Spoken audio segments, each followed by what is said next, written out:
अस्सलामुअलैकुम स्टूडेंट, जैसे कि कल हमने एडजेक्टिव की आपको एक्सप्लेनेशन दी थी, फिर हमने उसकी एक एक्सरसाइज की थी। आज हम उसकी मज़ीद 2 एक्सरसाइजेस करेंगे। पहली एक्सरसाइजेस में जो आपको डायरेक्शन दी जा रही है वो ये है, pick out adjectives and noun those describe by adjectives and put them in their column. आपने एडजेक्टिव जो दिए गए सेंटेंसेज हैं उनमें से आपने एडजेक्टिव्स और नाउन्स निकालने हैं और उनको इस कॉलम में लिखना है। मगर आप नाउन वो नाउन इस कॉलम में लिखेंगे जिन नाउन्स को एडजेक्टिव ने डिस्क्राइब, जिन नाउन्स को एडजेक्टिव डिस्क्राइब कर रहा है। तो एक एग्जांपल दे दूंगी तो इससे आपको आसानी हो जाएगी समझने में। White lilies grow in the pond.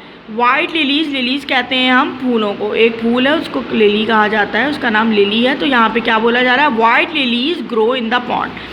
White lilies जो हैं वो कहाँ पे उगते हैं, पॉन्ड यानी तालाब में उगते हैं। अब अगर देखा जाए तो आपको यहाँ पे 2 नाउन नज़र आ रहे हैं, एक तो लिलीज थिंग हो गई, फ्लावर है वो थिंग है, और एक पॉन्ड हो गया, तालाब हो गया, ये एक प्लेस हो गई है।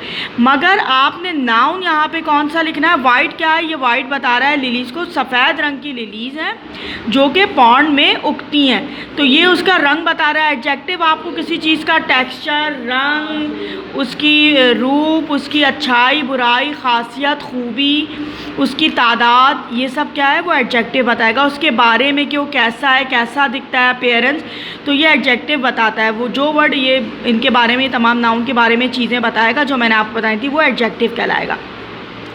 तो यहाँ पे लिलीज़ को क्या चीज़ डिस्क्राइब कर रही है, वाइट कलर डिस्क्राइब कर रहा है। तो वाइट क्या हो गया, एडजेक्टिव हो गया, आपने लिख दिया।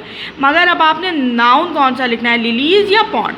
तो आप वो नाउन लिखेंगे जिसको एडजेक्टिव डिस्क्राइब कर रहा है। तो वाइट कलर किस चीज़ को डिस्क्राइब कर रहा है, लिलीज़ को कर रहा है ना, तो लिलीज़ नाउन है, आपने यहाँ पर लिख दिया नाउन।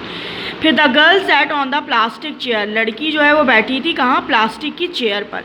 तो प्लास्टिक अगर देखें तो द गर्ल नाउन है, बैठी थी कहाँ पर, प्लास्टिक। वो उसका आपको क्या बता रहा है, वो किस चीज़ से बनी है, उसका मटेरियल बता रहा है ना कि वो इस चीज़ से बनी है, किस chair.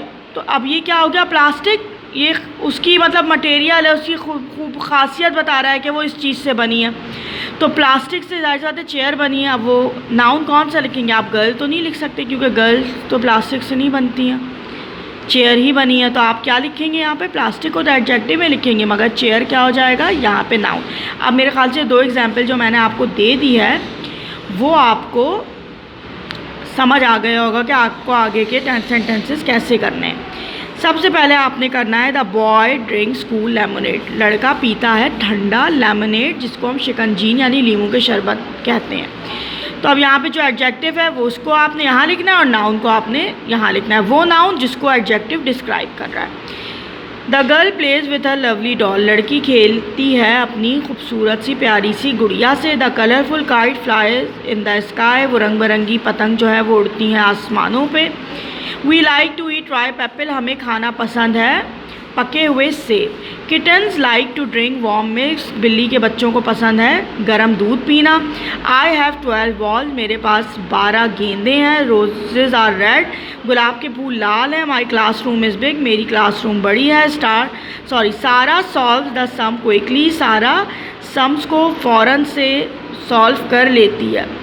We will go on excited trip. हम एक एक्साइटेड सी ट्रिप पे जाएंगे। ट्रिप कहते हैं उस सफ़र को जो हम घूमने फिरने के गर्ज से भी कर रहे होते हैं, तो वो ट्रिप कहलाता है। तो we will go on excited trip, हम एक पुरजोश सी एक्साइटेड सी ट्रिप पे जाएंगे। तो आपने यहाँ पे जो एडजेक्टिव होंगे उसे इस कॉलम में लिखना है, और जो नाउन, वो नाउन जिनको एडजेक्टिव डिस्क्राइब कर रहा है आपने उसको इस कॉलम में लिखना है। उसके बाद हम आ जाते हैं नेक्स्ट एक्सरसाइज पे, fill the blanks with adjective. अब माशाल्लाह से आप लोग इतने कैपेबल हो गए हैं कि अपने तरफ से आपने ख़ुद लिखने हैं एडजेक्टिव, और वो आप लिख सकते हैं। आपने क्या बताना है एडजेक्टिव में, या तो साइज़ बताना है, या आपने उनका कलर बताना है, या आपने उनकी तादाद बतानी है, या आपने उनको वो किस चीज़ से बनी है वो बताना है, या फिर उनकी अच्छाई बुराई खुसूसियत या कोई ख़ामी आपने वो बतानी है। उनके बारे में जो चीज़ आपको पसंद है वो भी आप वो वर्ड भी लिख सकते हैं। The ball is dash. गेंद क्या है, अब आप कुछ भी बता सकते हैं, उसका कलर बता दें वो ब्लू है, या आप उसका साइज़ बता दें वो स्मॉल है या बिग है, या आप उसका कोई टेक्सचर बता दें हार्ड है सॉफ्ट है, इस तरह। I have a dash toy. इसमें भी आपने बिल्कुल यही काम करना है। She is a dash girl. वो एक डैश में आप जो भी लिखना चाहें, लड़की है कुछ भी लिख सकते हैं, आप कोई ख़ास खुसूसियत, उसका साइज़, उसकी अपीयरेंस कुछ भी बता सकते हैं, जैसे टॉल, ब्यूटीफुल, इंटेलिजेंट, मैनरेबल, इस तरह करके आप कुछ लिख सकते हैं। और यही काम आपने बॉय में भी करना है, he is a dash boy. My teachers are dash, आपने अपने टीचर्स के बारे में लिखना है, वो क्या है, अंडरस्टैंडिंग है, कोऑपरेटिव हैं, हेल्पफुल है, जो भी आपको अपनी टीचर्स के बारे में लगता है आपने वो लिख दिया है।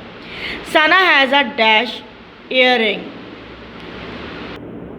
Sana has a dash earring, Sana के पास एक ईयरिंग है, मगर वो कैसी है, कानों की बालियाँ जो होती हैं, स्मॉल है, बिग है, फैंसी है, सिंपल सी है, या उसका कोई कलर आप बता दीजिए, बहुत ब्यूटीफुल है, प्रिटी है, जिस तरह भी आप बताना चाहें। The book is dash in size, किताब का जो साइज़ है वो कैसा है। अब आपको पता है साइज़ में क्या क्या आप आ सकते हैं, बिग है, स्मॉल है, शॉर्ट है, इस तरह करके जो आपको इसमें सही सूटेबल लग रहा है वो आप लिख दीजिए। डोनट्स आर डैश, डोनट्स कैसे हैं, टेस्टी हैं, स्वीट हैं, या आपको पसंद नहीं आए, जो भी आप इसमें लिखना चाहें, आप इसकी कोई खूबी या फिर आप कोई उसकी खामी या उसकी अच्छाई कुछ भी लिख सकते हैं।